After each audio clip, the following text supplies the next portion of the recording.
উল্টা এটা। রাসূলুল্লাহ সাল্লাল্লাহু আলাইহি ওয়াসাল্লাম বলছেন কিছু নাফরমানের কলিজা উল্টানো থাকে, দিল উল্টানো থাকে। লা ইয়ারিফু মারুফান ওয়ালা ইউনকিরু মুনকারান, তখন আর সে কোনো ভালোও বুঝে না, কোনো মন্দও বুঝে না, কিছুই বোঝে না, কিছুই বোঝে না। উলাইকা কাল আনআম, আল্লাহ তাআলা বলে এই মানুষগুলোই হচ্ছে জানোয়ার, এরাই জানোয়ার, যাদের কাছে আলো অন্ধকারের কোনো পার্থক্য নাই, যাদের কাছে রাত দিনের কোনো পার্থক্য নাই, যাদের কাছে হালাল হারামের কোনো পার্থক্য নাই, যাদের কাছে পাক নাফাকের কোনো পার্থক্য নাই, যাদের কাছে জায়েজ না জায়েজের কোনো পার্থক্য নাই, হালাল টাকাও খায়, সুদের টাকাও খায়, আপন মাকেও দেখে, রাস্তার নারীকেও দেখে, আপন বোনকেও দেখে, পরের বোনকেও দেখে, যার কাছে কোনো হালাল হারাম বলতে কিছুই নাই, শরীর নাফাক পেশাব পায়খানা করে পবিত্রতা অর্জনের কোনো দাঁড় দাঁড়ে না। তো আল্লাহর নবী সাল্লাল্লাহু আলাইহি সাল্লাম বলেন মূল কারণ এমন কেন? এই নাফরমানের কলজা উল্টানো, এই নাফরমানের দিল উল্টায় দিছে আল্লাহ। ইন্না কুলুবাল ইবাদ বাইনা ইসবাআইন মিন আসাবি'ir রহমান ইউকাল্লিবুহু কাইফা ইয়াশা।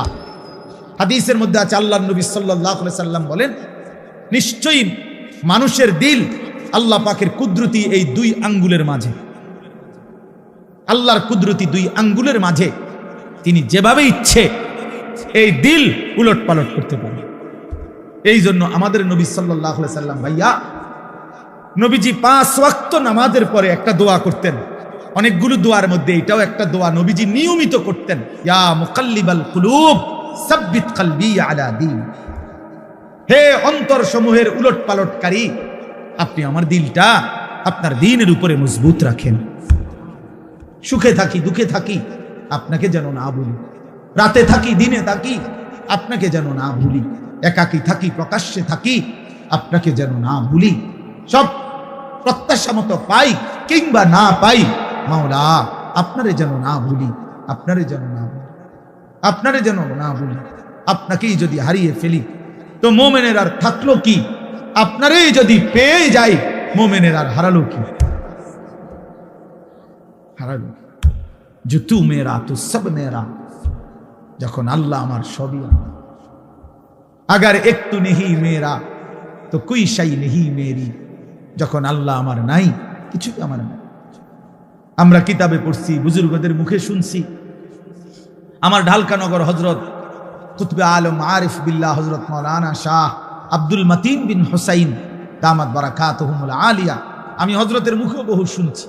এই ভারতীয় উপমহাদেশে একজন বড় বুজুর্গ ছিলেন, সাইয়্যিদুত তাইফা হাজী ইমদাদুল্লাহ মুহাজিরে মক্কি রাহমাতুল্লাহ আলাইহি, জগৎ বিখ্যাত বুজুর্গ ছিলেন, আল্লাহর ওলি ছিলেন। তো উনি যখন মুনাজাত করতেন, আল্লাহর কাছে কিছু চাইতেন, তখন তিনি বলতেন, তাই মাওলা আপনার কাছে দুনিয়ার কত মানুষ কত কিছু চায়, বাড়ি চায়, গাড়ি চায়, কত প্রয়োজনের কথা আপনার কাছে বলে, আর আমি আমদাদুল্লাহ আপনার কাছে, আপনি আল্লাহকেই চান, আমার আর কিচ্ছু লাগবে। কুই তুঝসে কুছ और कोई कुछ मांगता है मैं हो तुझसे या रब तलबगारे तेरा। আল্লাহ কেউ এটা চায় কেউ ওইটা চায়, আমি না আপনার কাছে আপনাকেই চাই, আপনার কাছে আপনাকেই চাই। আপনি আমার হয়ে গেলে আর বাকি থাকলো কি? আপনি আমার না হলে আমি আর পেলাম কি? ওয়াল্লাযীনা আমানু আশাদ্দু হুব্বাল লিল্লাহ।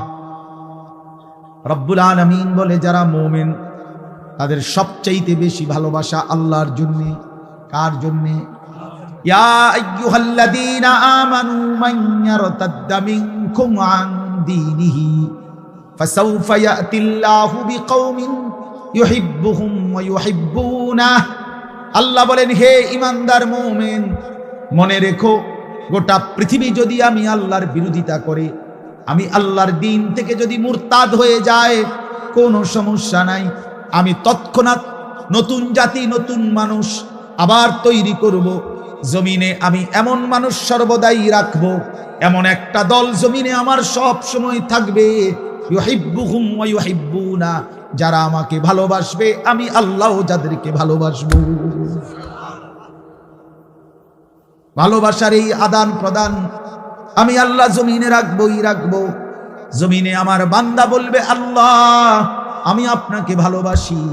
আর শাজিম থেকে আল্লাহ বলবে, বান্দা আমিও তোকে ভালোবাসি।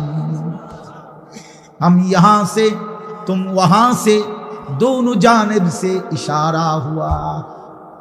আমি এখান থেকে তিনি সেখান থেকে, দুই দিক থেকেই ইশারা হয়েছে যে দুইজন দুইজনকে ভালোবাসে। বান্দা তার মালিককে ভালোবাসে, মালিক তার গোলামকে ভালোবাসে। বারবার বলতে থাকা, বারবার বলতে থাকা। আম্বিয়ায়ে কেরাম নবীগণ মানুষদেরকে বারবার আল্লাহর দিকে ডাকতেন।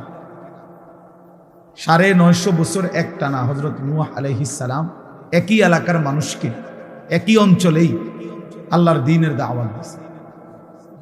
এক জায়গাতে, আজকে চিটাগাং, কালকে সিলেট, পরশু খুলনা, এমন না, একই অঞ্চলের মানুষকে, মনে করেন একটা নির্ধারিত সীমারেখার ভেতরেই এই মানুষগুলোকেই তিনি 950 বছর বলে গেছে। হতাশ হন নাই, বলেই গেছে।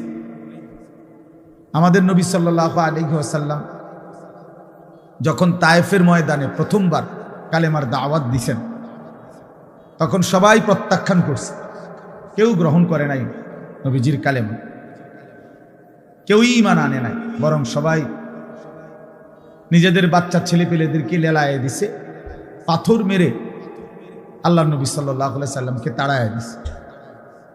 কিন্তু কিছুদিনের ব্যবধানে ঠিক এই তায়েফ থেকেও অসংখ্য অগণিত লোক কালেমা পড়ে মুসলমান হয়েছে। এবং খন্দকের যুদ্ধের সময় এই তায়েফের একজন সাহাবীর বুদ্ধিমত্তায় খন্দকের বিজয়ের অনেক বড় সহযোগিতা, সাপোর্ট হয়েছে। তাইলে নবী সাল্লাল্লাহু আলাইহি সাল্লাম সেদিন জিবরাইল ফেরেশতা এসে বলছিল, ইয়া রাসূলুল্লাহ, আপনি বললে পাহাড়ের ফেরেশতাকে বললে তায়েফবাসীকে 2 পাহাড়ের মাঝখানে ফেলে ধ্বংস করে দেয়, কেন তারা আপনার গা থেকে পবিত্র শরীর মুবারক থেকে রক্ত ঝরাইবে। তো নবী সাল্লাল্লাহু আলাইহি সাল্লাম বলছেন, ইন্নী লাম উবআস লাআনান ওয়ালা গাদিবান ইন্নামা বুইসতু রাহমাতান। বলছেন জিবরাইল, আমি অভিশাপ দিতে আসি নাই, আমি শুধুই কেবল রাগ করতে আসি নাই, ধ্বংস করতে আসি নাই, আমি এসেছি রহমত হয়ে।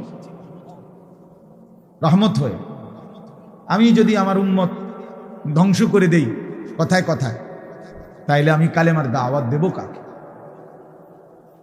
কাজেই তিনি বলছেন নবী সাল্লাল্লাহু আলাইহি সাল্লাম, জিবরাইল অপেক্ষা করো, আজ তারা ঈমান আনে নাই, অচিরেই একদিন তাদের বংশধর, তাদের খানদানের কেউ হয়তো ঈমান আনবে।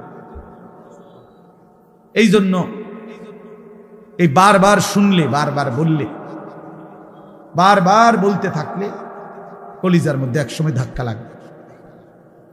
একটা শক্ত পাথরের উপরেও যদি বারবার বৃষ্টির পানি পড়ে, একই জায়গায় ফোঁটা পড়ে, তো একটা সময় এই পাথরটাও ছিদ্র হয়ে যায়, কিছুটা ছিদ্র হয়ে যায়, ডাইব্বা যায়। এই জন্য বললাম আল্লাহর কথা মনোযোগ দিয়ে শুনলে ভালো, যেই শুনে তারই বরকত হয়। শুক্রবারে জুমার নামাজের বয়ান মনোযোগ দিয়ে শুনলে ধারাবাহিক 52 সপ্তাহ, 1 বছর, তো মানুষের জিন্দেগি পরিবর্তন হয়। এরপরে এরকম ওয়াজ মাহফিলে উলামায়ে কেরামের নসিহত তোমরা ছেলেরাও যদি আলাদা আলাদা মনোযোগ দিয়ে শুনো, একটা সময় দেখবা তোমার জিন্দেগিও সুন্দর হবে। গুনায় ভরা জিন্দেগি বাপ সুন্দর না। কোনো পাপী, কোনো নাফরমানকে কেউই ভালোবাসে না, সম্মান করে না, এবং প্রত্যেক অপরাধী নিজের কাছেও লজ্জিতই থাকে। কোনো নষ্ট চরিত্রের লোক ছেলে, সে নিজের কাছেও নিজেকে অপরাধী ভাবে।